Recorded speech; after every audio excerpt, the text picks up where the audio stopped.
जय हिंद साथियों, welcome back to my channel. स्वागत है आप सबका आज की नई वीडियो में। तो मोस्ट ऑफ द स्टूडेंट क्या सोच रहे हैं, जो एसआरटी आ रही है फेज़ 2 में, वो एसआरटी इजी आ रही है।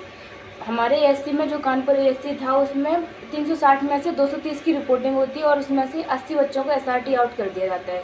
मेरी तो एसआरटी हो गई थी 16 मिनट में ही, पर जो एसआरटी है वो मोस्टली एसआरटी वो नेगेटिव ही आ रही। तो मेरे को कुछ क्वेश्चन याद है, लगभग 20 के आसपास क्वेश्चन है जो आप कर सकते हैं, जो जिससे आपको हेल्प मिलेगी। जो कानपुर एससी में जिनका जा रहा है फेज़ 2 या फिर दिल्ली एससी में, सब जगह रिपीट ही हो रही है एसआरटी। तो फर्स्ट क्वेश्चन था कि a woman has faced financial loss in her business but her son irritates her for shopping, what she will. एक वुमेन थी, उसको बिजनेस में लॉस हो जाता है और जो उसका लड़का है वो बार बार उसे शॉपिंग के लिए परेशान कर रहा है, तो वो क्या करेगी। तो फर्स्ट ऑप्शन था इसका, शाउट एट हर चाइल्ड, अपने बच्चे पे चिल्लाएगी। Cry in front of her husband and tell to take care of his child for a while. अपने हस्बैंड के सामने रोएगी और उससे बोलेगी कि बच्चे को थोड़ा संभाल ले। और सी था इसका, avoid the child because she is frustrated. अपने बच्चे को इग्नोर करेगी क्योंकि वो परेशान है। और डी ऑप्शन था इसका, ignore her child because she is irritated. अपने चाइल्ड को इग्नोर करेगी क्योंकि वह उसे परेशान कर रहा है। तो इसका ऑप्शन मैंने लगाया था बी, जो कि ठीक था, अपने हस्बैंड के सामने रोएगी। इसमें थोड़ी नेगेटिविटी है कि हस्बैंड के सामने रोएगी, पर उसके बाद वो अपने बच्चे को चुप भी करा रही है अपने हस्बैंड के जरिए। और दूसरा एक और क्वेश्चन आया था जो मुझे याद है, a woman sees a pick pocketer has robbed an old man purse, what she will. एक जेब कतरा है जो एक ओल्ड व्यक्ति है, उसकी जेब काट रहा है, तो वह क्या करेगी। Alert the old man and check that he is fine और नॉट। और सी था इसका, alert the citizen that there is a thief and catch the thief and give him to the police. तो इसका ऑप्शन था जो alert the old man. जब वो ओल्ड मैन को तुरंत ही अलर्ट कर देगी, तो जब जो जेब कतरा है वो जेब काट रहा होगा उसकी, तो ओल्ड मैन तुरंत अलर्ट हो जाएगा, तो वो उसे वहीं पर रोक लेगा। लोगों से चिल्लाने से क्या फ़ायदा है। और एक और क्वेश्चन था, एक क्वेश्चन था, अगर तुम्हारी बिल्ली ऊंचाई पर चढ़ गई है और तुम घर पर अकेले हो और तुम्हें ऊंचाई से डर लगता है, तो तुम क्या करोगे। फर्स्ट ऑप्शन था इसका, उसको कैसे भी नीचे उतारोगे। सेकंड था, पड़ोसी की मदद लोगे। और थर्ड था इसका, बिल्ली को अपने आप नीचे आने दोगे, क्योंकि बिल्ली वो पकड़ लेती है कुछ। और फोर्थ ऑप्शन था इसका कि ऊंचाई को इग्नोर करोगे, अपनी बिल्ली की जान बचाओगे और हिम्मत जुटाओगे और उसे नीचे उतारोगे। तो इसका ऑप्शन तो ऑब्वियसली डी होगा। इसमें पॉजिटिविटी दिख रही है कि बिल्ली हिम्मत जुटाई है हमने और उसे बिल्ली की जान भी बचाई है। और एक क्वेश्चन था, अगर तुम किसी ऑफिस के काम में बिजी हो और तुम्हारा बच्चा स्कूल से लेके आना था, तो मैं उसका स्कूल डिपार्चर का टाइम हो गया, तो तुम क्या करोगे। बच्चे को स्कूल से लेके आना है और आप अभी बिजी हो अपने ऑफिस के वर्क में। तो फर्स्ट ऑप्शन था इसका, काम जरूरी है, उस पर ध्यान देंगे, बच्चे से हमें कोई मतलब नहीं है। और सेकंड था, काम को छोड़ के बच्चे को लेने चले जाओगे क्योंकि बच्चा इम्पोर्टेंट है। और थर्ड था इसका, पड़ोसी को कॉल करोगे और उस किसी विश्वसनीय व्यक्ति से बोलोगे कि मेरे बच्चे को ले आओ, मैं अपने काम में बिजी हूँ।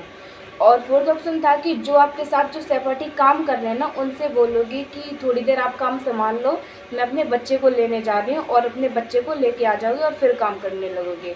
तो कुछ लड़कियां थी, उन्होंने लगाया था कि पड़ोसियों से बोल देंगे, क्योंकि मोस्ट ऑफ द पड़ोसी ऐसे होते हैं जो हमारी हेल्प कर देते हैं बच्चे को लाने के लिए, या फिर कोई अदर काम होते हैं उनमें हेल्प कर देते हैं। पर इसका जो सही ऑप्शन था वो ये था कि अपने सहपाठियों से बोलेंगे कि थोड़ी देर हमारा काम संभाल लो और हम बच्चे को लेके आएंगे, बाद में अपना काम संभाल लेंगे। और एक और क्वेश्चन था, तुम्हारी ट्रेन की सीट पर एक आंटी बैठ गई हैं, अब तुम क्या करोगे। उन्हें धक्का मारोगे और उस ट्रेन की सीट से हटाओगे। और थर्ड था, उन पर चिल्लाओगे और उनसे हटने के लिए बोलोगे। और एक और ऑप्शन था इसका, अपने बैग को धक्का मार के रखोगे और उठाओगे उनको। ठीक है, तो इसका ऑप्शन था कि उन पर चिल्लाएंगे। आंटी पे चिल्ला रहे हो तो उन्हें चोट तो नहीं लग रही है ना। अगर हम जैसे आंटी को धक्का मार दिया हमने, धक्का मारने से उन्हें चोट लग रही है, वो हट तो जाएंगी पर उन्हें चोट लगी, तो इसमें नेगेटिविटी दिख रही है। इसमें हमारी क्वालिटी पता चल रही है कि हम कैसे हैं। तो इसमें हमें केवल उन पर चिल्लाना था और उनसे बोलना था चिल्ला के हटने के लिए। ये सबसे कम नेगेटिव था। एक और क्वेश्चन था, a girl has appeared UPSC exam for 3 attempts and her financial condition is not good, what she will do. एक लड़की है यूपीएससी की तैयारी कर रही है पिछले 3 अटेम्प्ट से, तो उसकी जो फाइनेंशियल कंडीशन है वो भी अभी ठीक नहीं है, तो वह क्या करेगी? बार बार करती रहेगी प्रैक्टिस, उसका ट्राई करती रहेगी, कीप ट्राइंग। एंड बी था इसका try to give other exam too. And C था her preparation is good, she will do this time. और एक था कि वो जो उसकी जो पूरी प्रिपरेशन कर रही है उसका पूरा विश्लेषण करेगी कि उसे कहाँ पर तकलीफ़ हो रही है, कहाँ परेशानी हो रही है, और उसके बाद दोबारा अटेम्प्ट करेगी। ठीक है।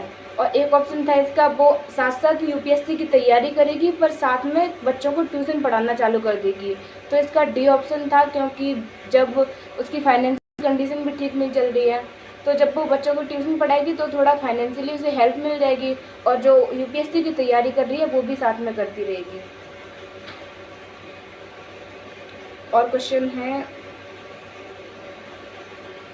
You are going for an important exam by train and your documents are missing. आप ट्रेन से जा रहे हैं, एक इम्पॉर्टेंट मान लो फेज 2 का ही एग्ज़ाम देने जा रहे हो, और जो आपके डॉक्यूमेंट्स हैं वो ट्रेन में आसपास में कहीं पर खो गए हैं, तो आप क्या करोगे? जो आस पड़ोसी हैं उनसे पूछोगे, या फिर inform the railway police immediately and go back home to arrange documents and do not appear for the exam.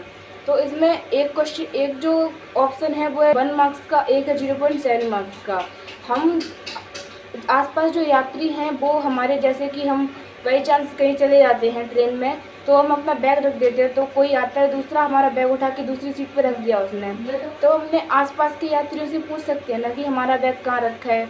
तो इसमें जो ऑप्शन आएगा कि हम अपने आसपास के यात्रियों से पूछेंगे हमारा बैग कहाँ है, तो ये है 1 मार्क्स का। और इसके बाद जो अदर ऑप्शन आएगा कि इन्फॉर्म करेंगे रेलवे पुलिस को, आरपीएफ को इन्फॉर्म करेंगे हमारे डॉक्यूमेंट्स खो गए, ये होगा 0.7 मार्क्स का। पर एसआरटी के टाइम में हमारे माइंड पे प्रेशर होता है, तो ऑफिसर हमारे सब क्वेश्चन चेक नहीं करते कि क्या हो रहा है, कैसे क्वेश्चन के आंसर दिए हैं, वो हमारा माइंड सेट करते हैं। एसआरटी में पूरे 35 क्वेश्चन कोई चेक नहीं करता है ऑफिसर। और फिर इसके बाद एक और क्वेश्चन आता है, एक टीचर है, आपने अच्छा एग्ज़ाम अटेम्प्ट किया है पर उसने आपको कम मार्क्स दिए हैं, तो आप क्या करोगे? सबसे पहले shout in front of class and get frustrated, class के सामने चिल्लाओगे और फ्रस्ट्रेटेड हो जाओगे। और बी ऑप्शन था इसका, टीचर से क्वारल करोगे, लड़ोगे उससे और पूछोगे कि मार्क्स कम क्यों दिए हैं। और सी था इसका कि वॉशरूम में जाके चुपचाप रोओगे। और डी था लीव द आंसर की and get out of the class, answer की को छोड़कर गुस्से में क्लास से चले जाओगे। तो मेरे साथ वाली कुछ लड़कियों ने लगाया था कि वॉशरूम में जाके चुपचाप रोएंगी, पर मैंने बोला ना कि जो ऑफिसर हैं सब क्वेश्चन नहीं देखते, उन्होंने उनका वो क्वेश्चन नहीं देखा। इसका सही आंसर था कि हम टीचर से बहस करेंगे और उससे पूछेंगे कि हमारे नंबर क्यों कम आए हैं। और इसके बाद एक और क्वेश्चन था, आपके सामने एक बुजुर्ग महिला की चेन खींचकर एक चोर बाइक से भाग जाता है, आप क्या करेंगे?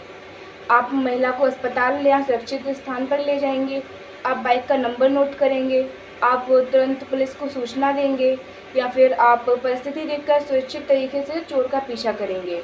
तो मैंने इसका ऑप्शन लगाया था बी, आप बाइक का नंबर नोट करेंगे, जिससे आप बाद में उस नोट किए हुए नंबर को पुलिस स्टेशन में दे सकते हैं। और एक क्वेश्चन है, आप एक फुटबॉल मैच के रेफरी हैं एंड मैच के दौरान टीमों के 2 खिलाड़ी आपस में लड़ने लगे, आप क्या करेंगे?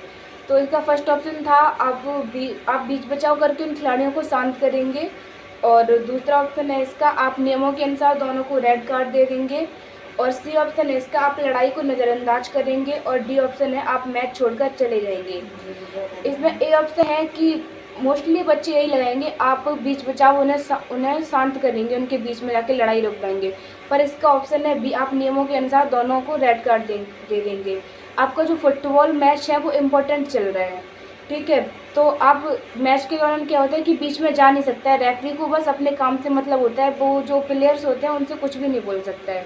तो वो वहाँ पे जो मैच होता है इसमें केवल नियम चलते हैं, तो नियमों के अनुसार उन दोनों जो प्लेयर्स हैं उनको रेड कार्ड दे दिया जाएगा।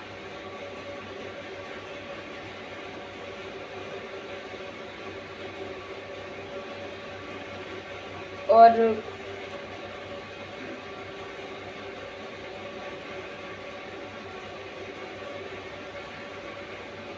एक और क्वेश्चन है, जैसे आपके किसी रिश्तेदार की तबीयत बहुत ख़राब है और उसे तुरंत ब्लड की आवश्यकता है, आप क्या करेंगे? आप रक्त देने से साफ मना कर देंगे।